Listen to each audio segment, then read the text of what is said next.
та бүхэн манал бурхны авшгийг багшаас одоо хүртэхийн өмнө нэн тэрүүнд сэтгэлдээ зөв сэтлийг төрүүлэх нь маш чухал. Огторгуулуугаар тоошгүй олон амьтны тусыг бүтээхийн тулд бод хутгийг олох, ийхүү бод хутгийг олохын тулд нэн чухал, нэн ховор гүн гүнзгий авшгийг хүртэж байгаа юм. Авшгийг хүртсэний дараа номыг одоо ёсчлон машид одоо нямба зөв санаа бодолтойгоор номын одоо мөрийг дадуулах ёстой.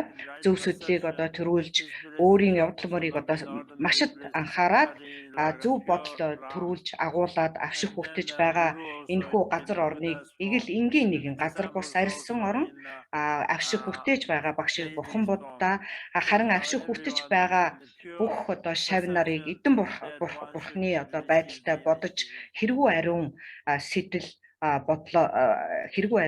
бодлоор авшгийг хүртэх юм аа.